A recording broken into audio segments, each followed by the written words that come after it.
Hello guys, कैसे हो आप सभी। मैं उम्मीद करता हूँ अच्छे होंगे। चलिए, welcome back to my channel journey with Vivek Bansal.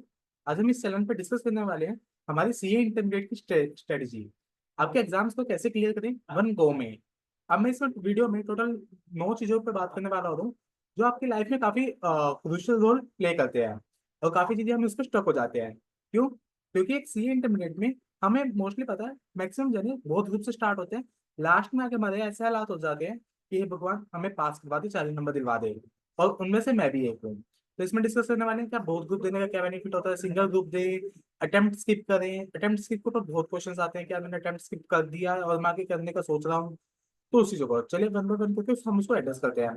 सबसे पहले आपका सी इंटरमीडिएट का एग्जाम अगर अभी आने वाले ही अटेम्प्ट में, अब तो इंटर एग्जाम 3 बार हो गए हैं साइकिल में, तो अगर आपका आने वाले टाइम में है और आपको लगता है आपकी तैयारी नहीं है या आपकी तैयारी थोड़ी बहुत है, कई बार होता क्या है तैयारी हमारी फुल होती है बट आज तक हम अपने आप को अंडर कॉन्फिडेंट करते हैं। तो अंडर वैल्यू मत कीजिए अपनी स्ट्रेटेजी को। अपने सीए का एग्जाम जरूर फील कीजिए। या माइंड में आपके एक क्वेश्चन आता है कि अगर मैं अटेम्प्ट स्किप कर देता हूँ तो मैं रिज्यूमे में फर्स्ट अटेम्प्ट लिखूंगा। देखिए, अगर आप अपना रिज्यूमे शेयर करते हैं, आपका अटेम्प्ट यदि मई बनता है और आपने नवंबर में दिया है, तो आपने अगर उसमें फर्स्ट अटेम्प्ट लिखा तो सामने वाले के पर्सन के माइंड में आता है एक बार रिज्यूमे देख के, क्योंकि यार मोस्टली अगर सीए का हेडिंग करता है तो एचआर को भी आइडिया हो जाता है कि इसका अटेम्प्ट कब बनता है। तो आप ये चालाकी करने की सोचते हैं कि मैं अटेम्प्ट स्किप कर देता हूँ, फर्स्ट अटेम्प्ट लिख देता हूँ। तो वो सामने वाले पर्सन के माइंड में आता है इसका ये अटेम्प्ट बनता था, इसने अगला दिए, इसके पीछे कुछ ना कुछ जरूर लॉजिक है। तो प्लीज ऐसा मत सोचो कि अटेम्प्ट स्किप करने से कुछ होगा। आईसीए का एग्जाम है। ये देखो, कई बार लक भी प्ले करता है, आपका हार्डवर्क प्लस लक दोनों चलता है, खाली लक भी नहीं चलता, खाली हार्डवर्क भी नहीं चलता। कई बार कुछ जने बहुत मेहनत करते हैं, आखिरी में कुछ ऐसे सर्कमस्टांस हो जाते हैं जिसके कारण वो फेल हो जाते हैं। तो हम उसको डिस्कस करने वाले हैं वन बाय वन करके। तो अभी मैंने बोला अटेम्प्ट स्किप, अटेम्प्ट स्किप 100% आप क्लोज कर दीजिए, कभी भी नहीं करना। ये ऐसे का पेपर दे के जाओ, आपको पैटर्न पता चलेगा बैठते कैसे हैं। जब पहली बार एग्जाम में जाते हैं हमारा मेंटल प्रेशर बहुत हाई होता है, जिसके कारण हम अपना जो पढ़ा लिखा होता है सब चीजें होते हैं वो भूलने की ट्राई कर जाते हैं। हमारे माइंड से चीजें स्किप कर जाती हैं। तो आपकी तैयारी नहीं है तो आईसीआई का आप लेवल पैटर्न देखा होगा, अगली बार आप अच्छे लेवल से आपके माइंड में जब आप एक बार सोचिए आपकी तैयारी नहीं है, हाफ तैयारी है, आप एग्जाम देने के, अगर अनफॉर्चुनेटली आपको क्लियर नहीं हुआ, अब अगली बार क्या आएगा कि यार मुझे पता है एग्जाम किस लेवल का आता है, उस टाइम क्या प्रेशर होता है। अब मैं 60% मार्क्स का टारगेट की जगह अपने मार्क्स पे 80% लेके जाता हूँ टारगेट को। तो आप अपने मार्क्स के टारगेट को इंक्रीज करेंगे। और मुझे अभी तक कोई ऐसा जन्म नहीं मिला जिसने बोला मैंने अटेम्प्ट करके AR1 आई है। बल्कि सारों को सारे आज तक रिग्रेट करते मिले हैं, या मैं पिछले टाइम में दे देता सही जाता, एज इशू आता है, आपके फ्रेंड्स आपके आगे चले जाते हैं। ये चीजें अभी आपको रियलाइज होगी बट लेटर फेजेस में आपको रियलाइज आएगी, तो इस टाइम आपके पेरेंट्स भी आपको कुछ नहीं बोलेंगे, कोई कुछ नहीं बोलेगा, आपको खुद से इस बातें चुभने लगेगी। तो सबसे पहली चीज, अटेम्प्ट स्किप पे क्रॉस। सेकंड, क्या मैं बोथ ग्रुप का या कहीं बोथ ग्रुप पे चल गया। अब बोथ ग्रुप ना, देखिए अगर आपसे अच्छी प्रेशर मैनेज कर सकते हैं करिए, तो बोथ ग्रुप जाइए। रैंक के अपने एडवांटेज होते हैं, रैंकर्स को रेफरेंस की नीड नहीं होती, कहीं भी उनका रिज्यूमे खुद उठा लिया जाता है वो और उनको कॉल्स आ जाती हैं। अगर बाय चांस आपको लगता है कि नहीं यार 6 सब्जेक्ट में से मैनेज नहीं हो रहे हैं, मैंने एक बार शुरू कर दिया है बट आई थिंक वो मेरी कप ऑफ टी नहीं है, तो प्लीज ऐसी गलती मत कीजिए। अपने एक एक ग्रुप करके क्लियर कीजिए। सीए इंटरमीडिएट की डिग्री पे पास होना जरूरी है, जब आप पास होंगे तभी आपकी आरटीएशिप स्टार्ट होगी। आपकी आरटीएशिप भी तभी खत्म होगी जब स्टार्ट होगी, और आप सीए बनने के लिए एलिजिबल होंगे, फाइनली क्लियर करेंगे, तभी आप सीए बनेंगे। सीए बनने के लिए इंटर का पास होना जरूरी है। ये जरूरी नहीं है कि आपके बहुत ग्रुप क्लियर हो, पहली बारी में हो, ये सब हो, वैसा कोई क्राइटेरिया नहीं है। तो प्लीज अगर प्रेशर मैनेज होता है तभी बहुत ग्रुप पे चाहिए। अगर आपको लगता है कि नहीं यार मैं बहुत ग्रुप के चक्कर में मेरे हाथ से एक सिंगल ग्रुप भी जाएगा, तो वो काम बिल्कुल नहीं करना हमें कि यार कि मैं बैठे बैठे सब चीजें खो दूं हाथों से। तो सिंगल ग्रुप देने का, अब थर्ड पे आता हूँ ना, सिंगल ग्रुप। सिंगल ग्रुप देने का कोई भी डिसएडवांटेज नहीं है। अगर आप अपने सीवी में लिखते हैं मैंने सिंगल ग्रुप पहली वाली बार में क्लियर किए हैं, तो वो भी अच्छी चीज है, कोई बुरी चीज नहीं है सिंगल ग्रुप देना। कोई एक जना लाके दिखा दो जो बोलता है कि सिंगल ग्रुप देना बहुत गंदी बात है, कभी भी नहीं। अगर किसी आप मेच्योर जन से पूछेंगे ना कि मैंने सिंगल ग्रुप पहली पहली बार में क्लियर करें, तो वो बोलेगा भाई यार अच्छी बात है ये। होता क्या है, हम इंटरमीडिएट के स्टेज में अपने ये व्हाट्सएप के रूमर्स में फंस कर रह जाते हैं कि अब बहुत ग्रुप दे, ये फायदा है वो फायदा है। बहुत ग्रुप का एक सबसे बड़ा फायदा क्या होता है, कई बार हमारे पहले ग्रुप में मार्क्स ज्यादा आ जाते हैं, कई बार दूसरे ग्रुप में कम आ जाते हैं। अगर आप देखते हैं सेटलमेंट हो जाती है उनके मार्क्स में कि 150 से ज्यादा है और उसमें 150 से थोड़े मार्क्स की जरूरत है, वो दोनों का एग्रीगेट मिला के उसका पास हो गया। ये ही एक मोस्ट बेनिफिट है, और सेकंड रैंक का बेनिफिट्स है। और देखा, अब आपका सिंगल ग्रुप की बात हुई, बहुत ग्रुप का हो गया। अब एक चीज ना यार, जो चीज मैंने भी गलती की थी, मैंने कभी मॉक टेस्ट नहीं दिया है। और मैंने भी ना बहुत ग्रुप से स्टार्ट किया था। नंबर 21 थे, नंबर 21 में बहुत ग्रुप दिए, मेरा पहला ग्रुप होगा, सेकंड ग्रुप रह गया क्योंकि मैंने आखिर में आके ड्रॉप कर दिया था उसका प्लान। बट मैं ये नहीं कि ड्रॉप कर दिया, इट मीन मैं देने गया, मैं दे के आया पेपर, मेरे को पैटर्न पता चला क्या हुआ क्या नहीं हुआ मेरे साथ। फिर मैंने नेक्स्ट टाइम उन चीजों पर फोकस किया। और फिर मेरे को लगा एक मॉक टेस्ट सीरीज लेता है, इससे अच्छा मैंने ऐसी की फीस भरी है, मैं जाके देख के आता हूँ क्या होता है क्या नहीं। और मॉक टेस्ट से क्या होता है, एक मॉक टेस्ट आपको जरूर देना चाहिए, चाहे ऐसे का आप इवैल्यूएट करवा लीजिए, अपने मम्मी पापा से करवा लीजिए। आप कहीं ना बोलते हैं मेरे मम्मी पापा को तो पता ही नहीं क्या है क्या नहीं, भाई बहन को नहीं पता क्या है क्या नहीं सीए, तो मैं सीए से करवाऊँ जरूरी है यार। मोस्टली पेपर है ना, अगर आपने सुना हो कि कई बार बंदा वर्ड टू वर्ड मैच करता है और बिल्कुल एग्जैक्ट फिगर्स मैच करता है, तो आप किसी अननोन पर्सन को भी दोगे ना, तो वो आपके वर्ड टू वर्ड मैच करके बिल्कुल bare to bare minimum marks देगा। उससे आपके पास रियलिटी आ जाएगी, अगर 100 उससे 20, चलो 20 के 30 लगा लो या 25 30 लगा लो या, बट हमें तो चाहिए 40 ना, तो हम भी अब अंडर वैल्यू है। तो आप अपने चाहे ऐसे का मॉक टेस्ट दीजिए, अगर आपके पास पैसे नहीं, अगर आपके पास पैसे मॉक टेस्ट दीजिए। या मॉक टेस्ट इसलिए कम बोलूंगी कि कुछ मॉक टेस्ट वो बच्चों को ज्यादा इवेल्युएट होता है, अब मॉक टेस्ट असली मॉक टेस्ट सीरीज कौन सी है, वो क्वेश्चन आज तक किसी को नहीं पता है। तो ऐसे के मॉक टेस्ट पेपर आता है वो इवेल्युएट कीजिए। उस इवेल्यूशन के लिए क्यों बोल रहा हूँ, क्योंकि यार इंटर में ना देखो, अगर कोई बंदा होशियार है वो कर सकता है अपने, मैं तो उसकी अलग बात कर रहा हूँ। मैं एवरेज या जिस बंदे की थोड़ी बिलो एवरेज है, जैसे मैं बिलो एवरेज स्टूडेंट हूँ, तो मैं उन केसेस को लेके चल रहा हूँ। यार देखो, हमारे एक मेजर इश्यूज क्या आते हैं ना, हम 6 सब्जेक्ट्स को इक्वल वेटेज देते हैं, हमें लगता है कि यार मैं सब कर लूंगा, जिंदगी में हमें सब बढ़िया लगता है। बट पेपर में हमारी सब चीजें मिलके ले लेते हैं। तो उन चीजों का ना बचने के लिए क्या किया जा सकता है कि आप जब मॉक टेस्ट देंगे, उसे ना कुछ बातें माइंड में टिक करेगी।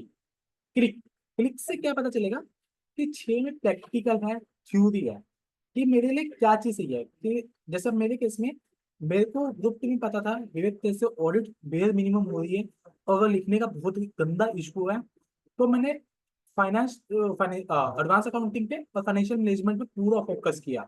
उन दोनों में मेरा टारगेट था कि जब मेरे को, मेरा टाइम ऑडिट और एसीएम था ग्रुप 2 में, जो मेरे को बहुत डिफिकल्टी लेके आया था, तो मैंने टारगेट किया कि अगर इसमें डिफिकल्टी आती है पास होने के लिए, विवेक 40 तो चाहिए चाहिए, तो दूसरे में 60 लेके आ, क्योंकि मेरा प्रैक्टिकल अच्छा था, इतना भी अच्छा नहीं था कि मैं 100 स्कोर कर दूं, बट उस पर ध्यान डालना बहुत जरूरी हो गया था। तो आपको भी ये चीज एनालाइज करनी पड़ेगी, अगर अभी नहीं करेंगे तो आपको बाद में स्ट्रगल आएगा, आप कहीं ना कहीं हडल में फंस जाएंगे।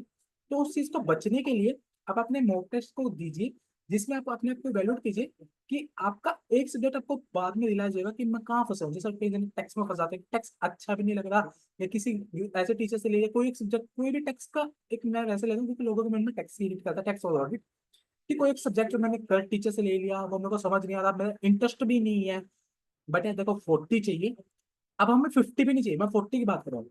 अब 40 चाहिए, बट हमें पास होने में 150 चाहिए, यानी एक सब्जेक्ट में 50 चाहिए। अब 40 की मैं सोच के चल रहा हूँ माइंड में, तो 10 नंबर का गैप है। अब 10 नंबर किसी ना किसी सब्जेक्ट पे एलोकेट तो करने पड़ेंगे ना, एलोकेट भी ऐसे करने पड़ेंगे कि यार अब उस सब्जेक्ट को 50 50 चाहिए, और 10 नंबर इस सब्जेक्ट के लिए क्या रहा हूँ मैं 60, और वो 60 ऐसे 60 हो कि मेरा एक नंबर भी हिलना नहीं चाहिए, और 60 बोल रहा हूँ, तो यानी मतलब 90 का पेपर अटेम्प्ट करके आना, तभी हम यहाँ तक पहुंचते हैं। कई बार मिस्टेक कर देते हैं, कुछ चीजें हिट कर जाती है, गलत हो जाती हैं, या कई बार हम सोचते कुछ है, ये रियलिटी में होता है कि we are thinking something different, कि यार ये कॉन्सेप्ट होना चाहिए, ऐसा अप्लाई होना चाहिए, या हमारे माइंड में होता है कि कॉन्सेप्ट है, हम बोलते कुछ है, हाथ से लिखा कुछ हो जाता है। तो उन चीजों की इवेल्यूशन पता चलती है। एक लास्ट में ये बोलना चाहूंगा कि यार आईसीए का स्टडी मटेरियल बहुत ज्यादा इंपॉर्टेंट है। अधिकतर बार देखा जाता है आईसीए के मेरिट के सेम आ जाते हैं, या क्वेश्चन का पैटर्न सेम होता है, 5 की जगह 10 लिखा आ गया, उसको हम ये नहीं बोलेंगे पेपर बाहर से आ गया। फाइनेंशियल फिगर्स चेंज हो जाती हैं, और वो होती ही है, बट पेपर आपका एग्जाम्पशन का मिनिमम 60 से 80 नंबर का, 80 से भी जा सकते हैं आप, वो स्टडी मटेरियल होगा। अगर आपको अच्छे से पूछे आरटीपी एमटीपी और प्रीवियस ईयर के 3 ईयर को एग्जाम कर लीजिए, ऐसे का मटेरियल सबसे बढ़िया एग्जाम है आपका प्रिपरेशन का। तो आपका ये होगा वर्कबुक। अब ना, जैसे होता क्या है, ये सब चीजें होगी, बोथ ग्रुप अटेम्प्ट की, सिंगल ग्रुप, वीकनेस स्ट्रेंथ।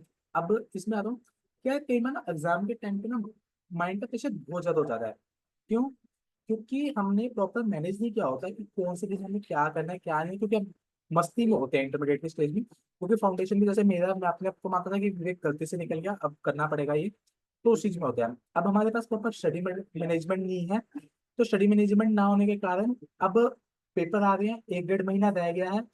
अब माइंड में स्टक हो रहा है कि पेपर आ गया यार, 3 पेपर है, 6 पेपर है, तो अब इसको मैनेज कैसे करें। तो वो माइंड ना ब्लास्ट हो जाता है। तो इस चीज के लिए मैं आपको प्लीज आपसे रिक्वेस्ट करूंगा, कुछ टाइम अपने पेरेंट्स के साथ टाइम स्पेंड कीजिए, थोड़ा दोस्तों के साथ घूमिए। तो पूरा दिन नहीं, आधा 1 घंटा, जिससे आपका माइंड रिलैक्स होएगा। 20 मिनट से 30 मिनट्स, 20 से 30 मिनट्स प्लीज भगवान से पूजा कीजिए। आपको भगवान कुछ भी हो सकता है, मैं ये नहीं बोल रहा भगवान इन द सेंस कि आप हिंदू हैं, मैं रिलीजियस नहीं हूँ।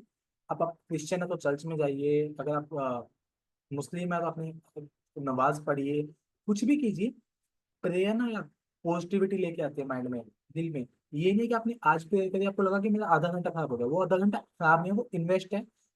कंटिन्यूसली आप 1 डेढ़ महीना करके दीजिए, आपके माइंड में जरूर लगेगा कि यार मैं कुछ सही कर रहा हूँ। और एक, हाँ इससे याद आया, एक प्रेयर होगी, प्रेयर और आधा घंटा प्रेयर से जरूर स्पेंड करना। एक ना, जैसे ऑडिट हो गया, अकाउंट्स हो गया, उसमें ना अकाउंटिंग स्टैंडर्ड्स होते हैं, तो उसको याद करने के लिए ना कि जिन्हें कंफ्यूज हो जाते हैं कि क्या करें क्या करें, वो ना आप अपना पेज लिखिए, एक पेज पे सारे आ जाते हैं, उसमें साथ अकाउंटिंग स्टैंडर्ड लिखिए, और एक तरफ आपने ऑडिट का लगा लीजिए, या कुछ भी शॉर्टकट्स जो आपको लग रहा है कि मेरे पेपर में बहुत इंपॉर्टेंट है, तो उसको आते जाते देखिए। उसको याद करने की जरूरत नहीं होगी, अगर आप अपनी स्टडी टेबल से उठ रहे हैं एक बार उसको गो थ्रू कर लीजिए। अगर आप बैठ रहे हैं, जा रहे हैं, उसको दो बार गो थ्रू किया।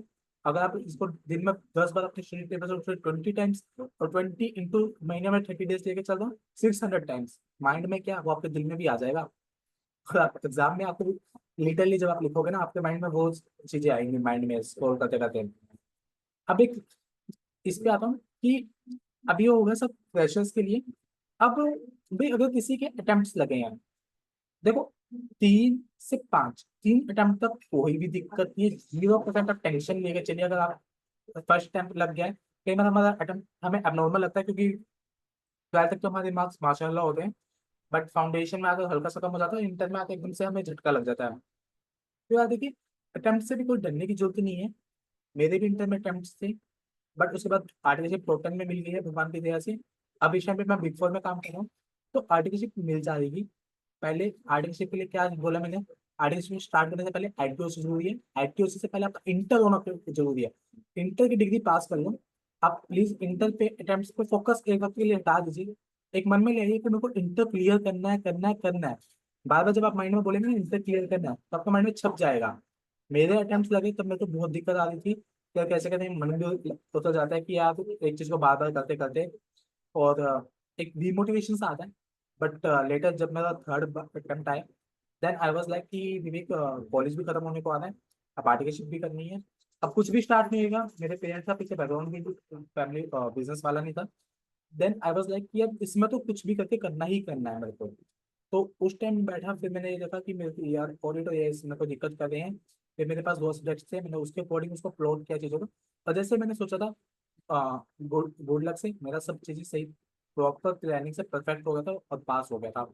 तो इस चीज़ से यार थोड़ी चीज़ें आपको एनालिसिस करनी पड़ेगी। वो एनालिसिस आपके लिए है, आपके लिए अच्छा सही रहेगा।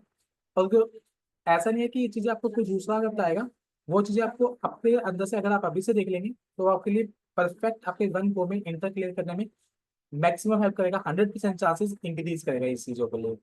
Okay guys, best of luck. अगर कुछ हो please let me know in the comment section, और इन इंस्टाग्राम विवेक बंसल 0903। ओके।